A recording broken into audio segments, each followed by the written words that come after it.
So Biloongra is a kitten in Punjabi and Urdu. Biloongra is also a term of endearment for the child. Today I want to tell you a story about how the kitten and the child weave themselves into our imaginations through the process of developing children's books. Now the story really started a long time ago when I asked myself the question, can books change lives? Humor me. Think about this question, come up with your own answers while I present my remaining slides. So about 5 years back, while I was in Houston, I had this intense urge to do something for education and literacy for kids in Pakistan. But the question was what to do and how to go about it. Given that my day job, my night job was as an ER physician in a children's hospital. So Book Group was an organization that came into my awareness. This had been working on education reform in Pakistan. One of the most important pillars of the work it had done was developing Urdu literature for kids for over 25 years. So we started getting guidance from them. The students that I was working with did not understand Urdu, let alone read or write it. So we decided to keep these stories bilingual. The students could work on them in English, and then Book Group could translate the approved ones into Urdu. Einstein did not invent Pepsi. It was Alize Rao, a 9th grader at St. John's School in Houston, who along with her friends put together a group. They called themselves Pepsi, promoting education for Pakistani children, and then they came up with very imaginative storylines, keeping Albert Einstein in mind. So here's an example of the first storyboard that was created. Alize put together the storyboard, and then a professional illustrator in Karachi made the illustrations, and thus Book Group published, printed, and distributed the first book in the series called Biloongra. The next question was, how do you scale up? Food attracts students, food attracts adults as well, and that's exactly what happened. So a lot of people came together, and then we used a very simple concept. More stories using the same characters, translating into different languages, and then replicating the process. Meet the family. Here's the lovable Biloongra, along with his 3 pet humans, Nouri, Saad, and Ali, and the very human parents, Amma and Abba. So in all recurrent storylines, having the same characters would ease recall in the young child reader. Over a 5-year period, we came out with 5 bilingual titles, 4 of which were in Urdu and English, and some of them were incorporated into schools in Pakistan. One was in Hindi and English, sent over to New Delhi.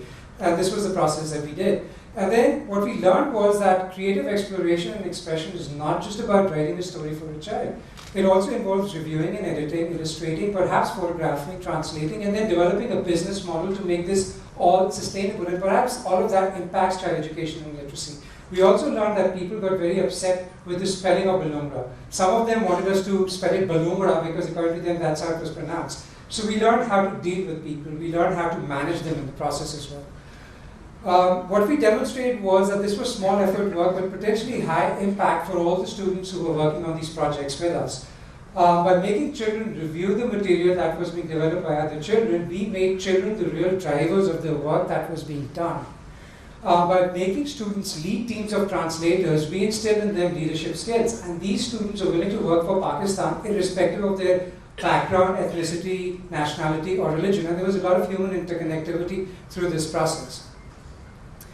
So in this storyline, we wanted to impress on the young child reader the importance of keeping the environment clean and green, but through a very subtle approach.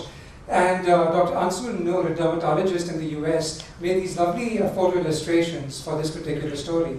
What happens when the kitten gets sick? The action is really in the bloodstream, as you can see over here, between white blood cells and nasty bacteria. This storyline was developed by 2 young kids in the US. Perhaps over time they'll decide to become doctors or nurses.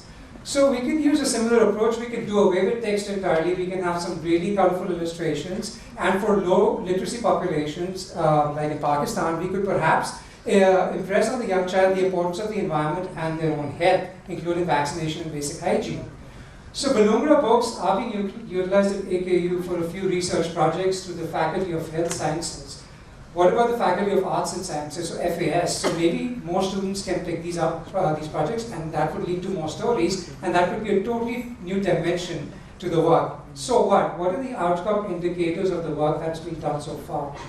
So I want to focus on the impact that the work has had on me and on all the students and the other people who worked on these projects alongside of me.